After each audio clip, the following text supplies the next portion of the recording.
Sunday, hundreds of people gathered at the sanctuary of Anshe Emet to celebrate Shavuot. In mimesis of the Israelites standing at the foot of Mount Sinai, breathlessly waiting for Moses to descend, we were there to experience revelation. Shavuot is called Zman Matan Tortenu, the time that we were given our Torah. And so we celebrate this holiday by coming together and plumbing the rich depths of our tradition to see it and claim it as our own. It is a time when we embrace and lift up all those who have chosen Judaism, whether they were born into our people or came to us later in life. But before we began our celebration, and by way of welcoming us into his community, Rabbi Michael Siegel acknowledged that we had just arrived at this holiday, having heard the terrible news out of Boulder, Colorado. An attack on people marching to raise awareness of the hostages still being held in Gaza. And this act of terrorism, which could have been, was intended to be much worse, coming only a week after 2 young people were murdered outside the Jewish Museum in Washington, D.C., having just attended an event on how we might bring humanitarian aid to people in need, including Palestinians. He recognized that we had come into the sanctuary of Anshe Emet past high walls and security guards and locked doors. Such are the times we live in, Rabbi Steven noted. And of course, we have come together in defiance of these times to embrace and perhaps even find joy in our Jewishness, even as it feels like a liability in an increasingly dangerous and hostile world. There was no way, sitting in that sanctuary, that any of us could ignore the brokenness that existed outside of Anshe Emet's walls. A brokenness that many of us carried inside of us in the broken pieces of our own hearts. The rabbis of the Talmud teach that a synagogue, a place of prayer and learning, must always have windows, because what we do in here cannot ignore what is happening out there. It's easy and in some ways necessary for our survival to become inured to the violence that is happening around us. But even as we continue to try and live our lives, doing our best to move through a world that is not as it should be, there are tragedies that break through the walls we have built around our hearts. Finding a window into that inner sanctum where we hide our fears about the future, so terrible that we try not to speak them aloud. And then suddenly, something happens that confirms that what we had hoped against might be the reality in which we actually live.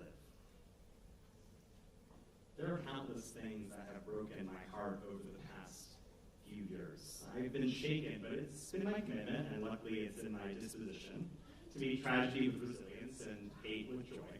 I am inherently an optimist. But there's something about the murder of Sarah Milgram and Yaron Lashinsky, the young couple who worked for the Israeli embassy, that got me. There's a TikTok influencer who does not deserve to have more said about him beyond knowing that he has nearly 3.5 million followers, who commented after this attack. This was not because they were Jewish, it was because they were Zionists. Now, it feels inane for me to have to say this, but I will say it anyway because the world seems to have forgotten this moral imperative. No one deserves to be killed. No one deserves to be killed. I don't care who you are, or what you believe, or what you've done. The only justice that can bring us closer to a redeemed world is restorative. Because history has proven that violence often begets, but it very, very rarely ends violence. We can hold people accountable for their actions while also allowing for the possibility of repair. This is the path that our tradition has given us. One expression of anti-Semitism is blaming all Jews for the actions of some Jews. When we make broad generalizations, when we reduce people to names and labels, when we refuse to listen to the texture and the nuance of their stories, we deny their humanity, and I dare say we lose a part of ours as well. Perhaps Sarah and Yaron identified as Zionists, I don't know. But Zionism, which is by definition the belief that Jews deserve to live safely in our historic homeland of Israel, can look a lot of different ways. these ways are compatible with the desire of Palestinians to live with dignity and self-determination in the same land. And I know that this is a digression from my point here, but it's an important one because it bears repeating at a time when we have become so enamored with dangerously simplistic binaries. Being a Jew does not necessarily mean you're a Zionist. And identifying as a Zionist does not mean you condone the actions of the state of Israel. In fact, most Zionists that I know support Palestinian statehood and oppose the war and want to see an end to inequality and oppression and occupation and dream of an Israel that actualizes the promise it was founded on, which was to be a place of peace and coexistence for peoples of many cultures and religions. This is certainly the future I believe in and will continue to work toward. And in the case of what happened in D.C., it is unclear whether the perpetrator knew the identities of Sarah and Yaron, or that they worked for the Israeli embassy. And regardless, there was no way that he could have known their hearts or their minds. In fact, both were advocates for interfaith dialogue. And Sarah, in particular, was active in efforts to build bridges between Israelis and Palestinians. And she and the shooter might have had a lot to talk about if he had chosen words instead of bullets. Instead, he saw a Jewish event happening at a Jewish place and decided that anyone leaving must have been a Jew and therefore culpable in this ongoing conflict. So the day after this tragedy, I saw a production of Cabaret. For those of you who don't know it, the play follows the staff and patrons of an underground club as they watch the Weimar Republic give way to the Third Reich. There is a moment near the finale when the Jewish character, Herr Schultz, is standing amid the broken glass of his fruit shop. It cannot possibly get worse than this, he insists. After all, what am I? A German. His protest is heartbreaking because we know the conclusion of his story. As a Jew, it doesn't matter that he is also a German. The broken glass of his shop windows is a prelude to the secret fear that Herr Schultz dared not say aloud, that his citizenship is a paper shield quickly consumed by the fires of hatred. And thinking about Sarah and Yaron as I walked out of the theater, thinking about that stupid TikTok video trying to justify their murder, the many thousands of posts and comments just like it, and thinking about the ways in which we are constantly tested to prove that we are good Jews, or nice Jews, or the right kind of Jews. And thinking about how in the end, none of that actually matters because to be a Jew walking out of a Jewish event in a Jewish space is enough to put you in the crosshairs of stochastic violence. And I was scared. I was just talking to one of our D team members yesterday. And we felt it was really important to actually acknowledge in this moment our fear. I'm still scared. That as much as we might want to put our heads down and keep moving forward, we need to stop and we need to look within that dark place in our hearts to acknowledge the fear that has taken root there because it is real and it is unfortunately reasonable given all that is happening around us. As Rabbi Deborah Waxman recently wrote, more and more Jews in America, no matter our beliefs about the war in Gaza, are being treated with suspicion in ways that threaten our ability to express our Jewishness. It is not always safe to be a Jew right now. And because of this fact, it's okay to be afraid. There are, of course, reasonable and just ways that we can keep our communities as safe as possible. Rest assured, we work with folks who know how to do that. But I am not one of them. I'm a rabbi. And so what I want to offer us is how we might hold our fear, but not allow it to consume us.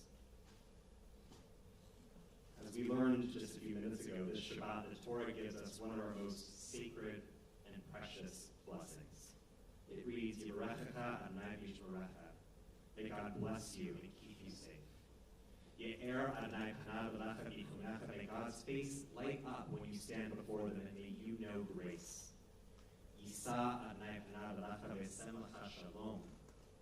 May God turn their face toward you, and in this way, may you find peace.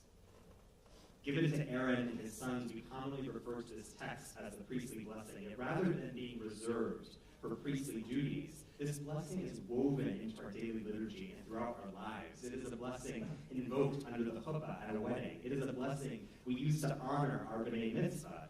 It is a blessing that parents have offered their children at the Shabbat table for thousands of years. And remarkably, it is a blessing given to the ancient Israelites by the character of God, but not one for God to use. Rather, it is a blessing for people to offer each other.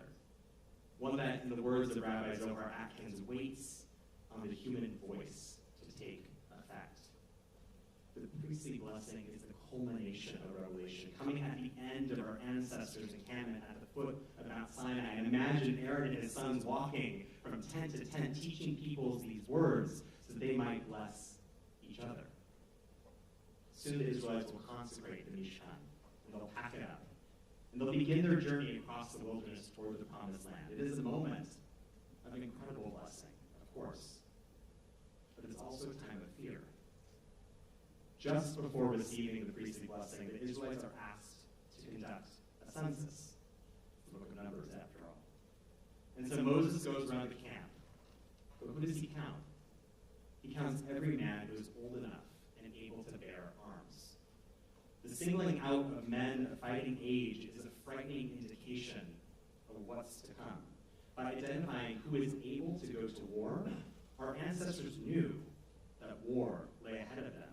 And as the readers of this story, we know that this prediction will come true. Many Israelites will die on their way to the promised land. And even once they cross the Jordan River, decades of conflict will follow. And so there is a very good reason for them to be afraid. And I can imagine that many of the Israelites gathered safely at the foot of this sacred mountain might have wanted to stay there rather than face whatever was lurking in the wilderness beyond.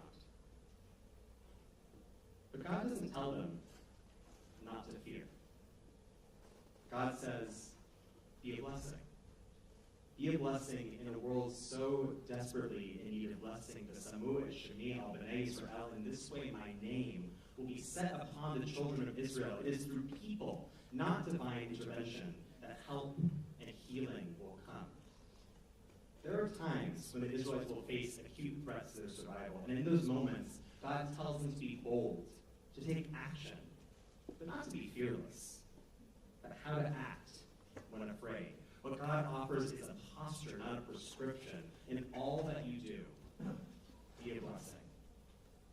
And so they march into the wilderness, not only bearing the tools of war, but also words to bless each other and those they encounter on the way. A way of building a different kind of world than the one that requires swords and shields. So it is true. There's a lot to be afraid of right now. Such are the times we live in. And it's okay to be afraid. It really is. But fear does not mitigate our ability to bless one another. In fact, the many reasons that we are afraid right now make the act of blessing all the more necessary. For when we're scared, the temptation is to curl up into a ball, whether figuratively or literally. It's a defensive posture. It's meant to keep out everything that would harm us. But when we are in this position, we only see ourselves. And so we face this world alone. Yet when we bless another person, we're forced to turn toward one another. Through the act of blessing, we say, I see you. And even though there's much to fear, I refuse to turn away from you. And even though I'm scared, I am here with you. It is in a way a rejoinder to fear, to meet the brokenness of this world by coming together rather than pulling apart. And so, I would like you to find someone close to you. If you do not know them, ask first. I would like you to rest your hand on their shoulder or their head. Or you can hold their hand near them. I want us to bless each other. And I want you to repeat after me. Yivarechecha Adonai V'yishmerecha Ya'er Adonai Panav Elecha V'yichunecha Yisa Adonai lecha. Shalom.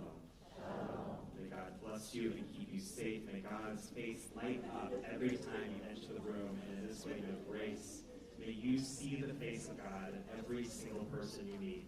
And this way, may we walk just a bit closer